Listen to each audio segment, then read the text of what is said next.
Call 2020 CR 4098A, State of Texas versus Brianna Renee Mitchell. Can I have parties announced for the record for the state? Brittany Sparks. Defense. The attorney record, Monica Guerrero. I'm covering for Ms. Guerrero. Joseph Statson. Ms. Mitchell, would you give this judge permission for me to do the plea in case of Monica Guerrero? All right, I'm gonna need you to speak up, okay? Yes. All right, are you Brianna Mitchell? Yes, ma'am. All right, I'm showing you what's entitled motion By the to... way, this hearing feels different. We're not talking about a first-time offender.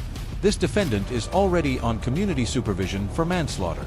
Anytime someone comes back to court on a revocation, the stakes jump dramatically because one wrong move could send them straight back to prison. Keep watching.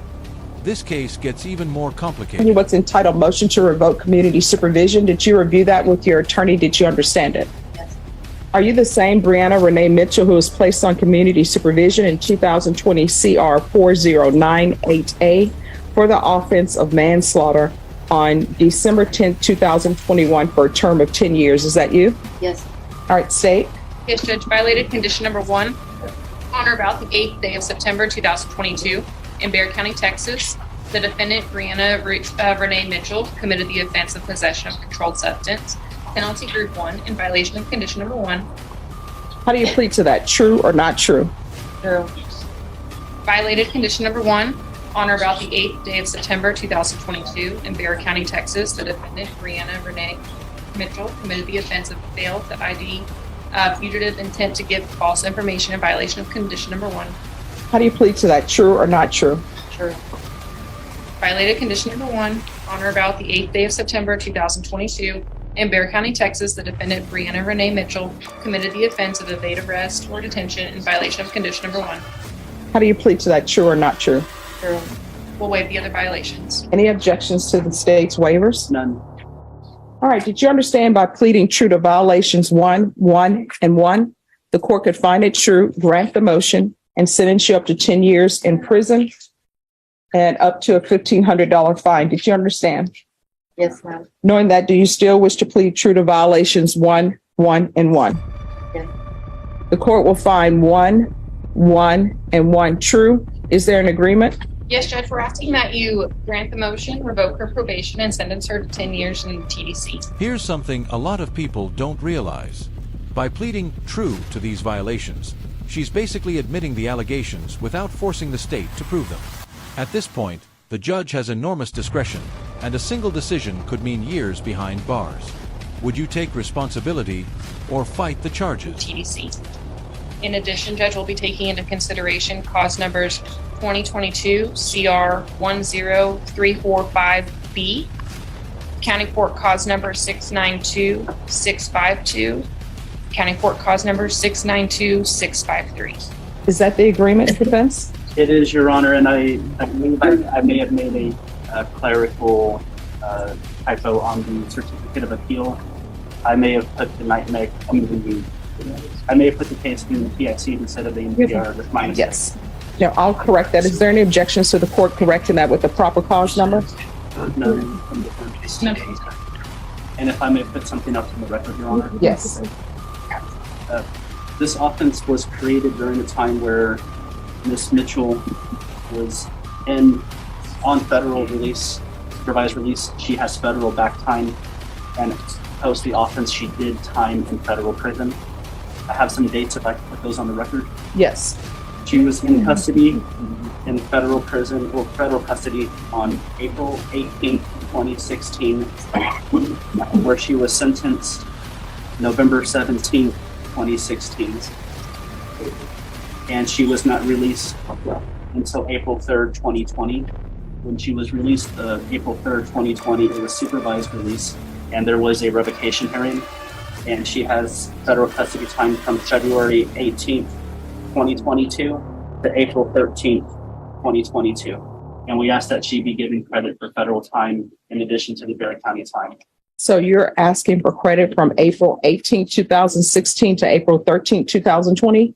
And I did explain to my client that is prior to the offense date, but she was still in custody post that also, and that it's the court's discretion to award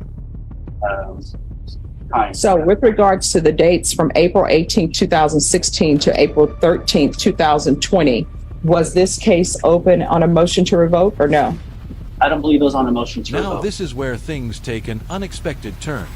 The defense is asking the judge to credit years of federal custody toward this sentence. That sounds simple, but legally it's anything but.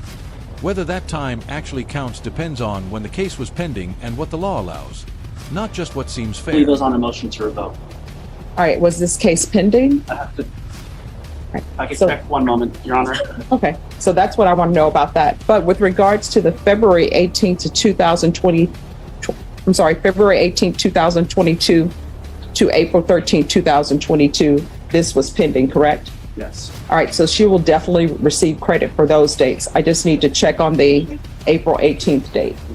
When this case was on the system, what date was that again? February 24th.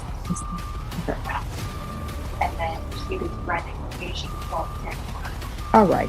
Well, it appears, Ms. Sparks, Yes, Judge. on this case, I'm being informed by the clerk that this case was actually on the system January 2nd, 2016. Yes, Judge, that's what our computer shows as well. Okay. So we can go back on the record, Brenner. So are you asking the court to follow this agreement? Yes. Are you waiving your right to appeal? Yes, ma'am. All right. Then the court is finding 1 and 1 true. The court will follow your agreement, revoke, sentence you to 10 years in the prison, take in consideration 2022 CR 10345B, County Court Cause number 692652, 692653, give you credit for any time served, and the court will give you the credit served in federal custody from April 18, 2016 to April 3rd, 2020, and February 18th, 2022 to April 13th, 2022. Is there anything else from either side with regards to sentencing? Nothing from defense. All right. For some reason, there's no Notice how quickly the courtroom changes once both sides reach an agreement. Even with a negotiated sentence, the judge still has to make sure everything follows the law. Plea deals aren't just rubber stamped. They're carefully reviewed before becoming and final. there's no affirmative finding on this of a On the deadly original? weapon. Yes. Let me see something. Just one moment.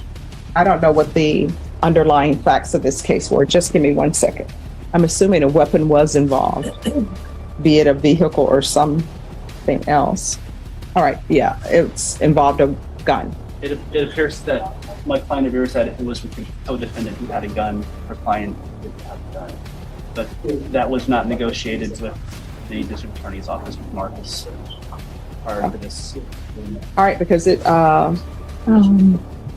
mean, according to the, and I know this is before your time, Mr. Statesman, but according to the indictment, it says that Brianna Mitchell did recklessly cause the death of an Just when it individual. looked like sentencing was over, another major issue surfaced: the deadly weapon finding. That single legal finding can affect parole eligibility and carry serious long-term consequences. It shows how one overlooked detail can completely change the impact of a conviction. Caused the death of an individual, namely, the complainant by discharging a deadly weapon. So this is this attorney, Ms. Mitchell, but that's what's in the paperwork. So there's going to be an affirmative finding. So there's an affirmative finding of a deadly weapon. I'm going to show you what's entitled Trial Court Certification of Defendant's Rights to Appeal. Did you review that with your attorney? Did you understand it? Yes, ma'am. All right, because this is a plea bargain agreement, because I followed your plea bargain agreement, because you waive your right to appeal, you do not have the court's permission to appeal. Do you understand? Yes, ma'am. Because this is a felony conviction, you're not allowed to own or possess any weapons or ammunition. If you have a question over what a weapon or ammunition is, you'll need to speak to an attorney. Do you understand? Yes, ma'am. All right, good luck. We can go off the record. I saw in this case where parenting classes were ordered for you. So here's the thing. Someone else is taking care of your children or your child. When you are released from prison, and at some point you will be, do not go up to the house acting as though, here I am, let me put my rules in place and disregard whatever rules have been set for your children. You understand? You're going to have to humble yourself. All right, good luck to you. The judge's final advice may have been the most powerful moment of this entire hearing. Instead of ending with punishment alone, she focused on responsibility, humility, and rebuilding family relationships. Sometimes the strongest message in court isn't the prison sentence. It's the life lesson delivered before the defendant walks away.